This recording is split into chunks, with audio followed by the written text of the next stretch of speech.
Bienvenue dans notre exploration des sources.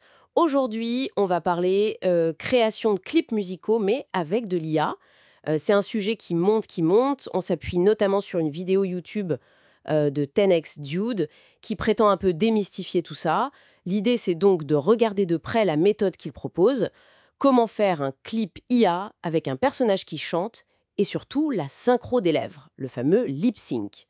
Et la promesse, c'est que ce serait accessible, hein, même sans compétences techniques, avec des outils gratuits ou disons pas trop chers.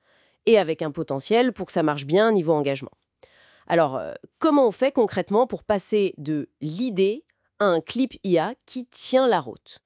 L'approche que décrit cette vidéo, elle veut aller plus loin que, disons, les simples visualisations qu'on voit parfois. Le but, c'est vraiment de créer une connexion, d'avoir un personnage animé qui chante face caméra, un peu comme un vrai artiste, quoi, pour plus d'impact émotionnel. Intéressant comme idée. Et alors, par où on commence? C'est quoi la première étape selon lui? Alors, la première étape, bon, c'est évidemment la musique. La source mentionne Suno AI. Mais attention, il y a un point important, les droits d'auteur. Si on utilise la version gratuite pour faire de l'argent avec, ça peut poser problème.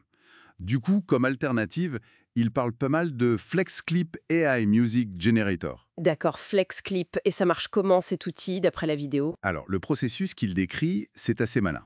On part d'une chanson connue comme référence. Dans la vidéo, il prend Love Me Like You Do. Ensuite, il faut un échantillon de voix.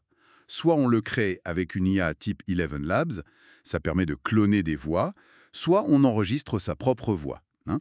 Et enfin, les paroles. Souvent, il suggère de les faire générer par ChatGPT en lui donnant un prompt, une instruction, basée aussi sur la chanson de référence. Et petite astuce qu'il donne, regardez ce qui marche déjà, s'inspirer des clips viraux. Ok, bon, on a la musique, super. Et après, pour les images, comment on crée le personnage, le décor? Ben, Là encore, c'est ChatGPT qui entre en jeu pour créer les prompts. Ces fameuses instructions, mais très détaillées. Ces prompts, on les utilise ensuite dans des générateurs d'images. Ils citent Leonardo AI, Piclamon ou même l'outil intégré de FlexClip. Et un conseil vraiment important qu'il martèle, il faut remettre la description complète du personnage dans chaque prompt d'image, pour être sûr que ça reste cohérent visuellement, quoi. Logique, oui. Mais bon, des images fixes, ça fait pas encore un clip. L'animation, comment ça se passe? Alors pour l'animation, on va belote avec les prompts ChatGPT pour guider l'IA. Il mentionne des outils comme Kling, Alloya, Runway ou encore l'outil d'animation de FlexClip AI. Souvent, ce sont des versions freemium, donc gratuites, mais avec des limites. Par exemple, avec FlexClip, la méthode c'est bang, tu importes ton image, tu colles ton prompt d'animation, tu choisis le mode pro, tu règles la durée, genre 10 secondes, et hop, tu génères. Et bien sûr, il faut refaire ça pour chaque image importante que tu veux animer. Ok, ça demande un peu de boulot, j'imagine. Et une fois qu'on a toutes ces petites séquences animées, Mais là, direction le logiciel de montage. La source recommande CapCut, qui est assez populaire. On importe tout dedans, les clips animés et la piste audio. Et il suggère une structure assez logique, mettre des plans larges ou d'ambiance quand il n'y a pas de parole, pendant les instrus par exemple. Et garder les plans du personnage face caméra pour les couplets, les refrains. Ça prépare le terrain pour l'étape cruciale. ah oui, la synchronisation labiale, le fameux lip sync. C'est souvent là que ça coince un peu avec l'IA, non? Quelle est la solution qu'il propose? Exactement. L'outil qu'il met vraiment en avant, c'est Nim.video.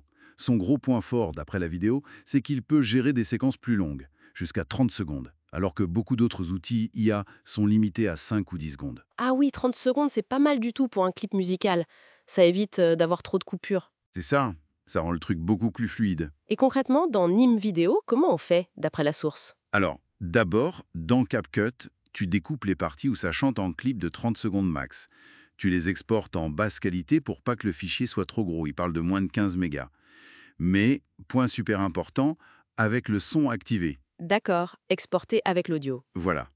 Ensuite, sur le site nim.video, tu uploads ton petit clip vidéo et le fichier audio qui correspond dans leur outil de lip sync. Tu lances et ça génère.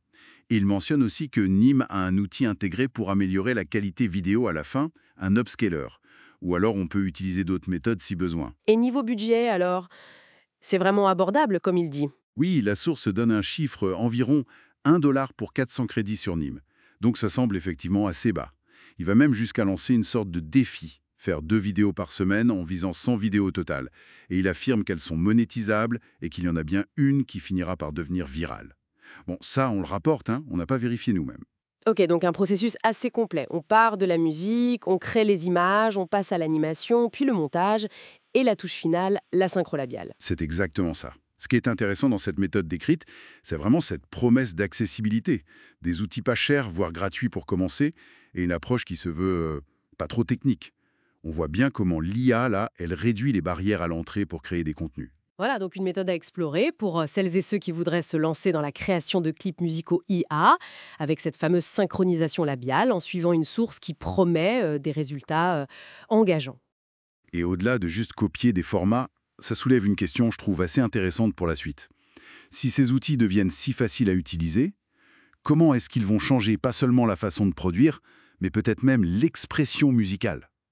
Quelle forme prendra la performance artistique quand la ligne entre ce qui est fait par un humain et ce qui est généré par une IA devient si floue? C'est une vraie question pour l'avenir de la créativité, je pense.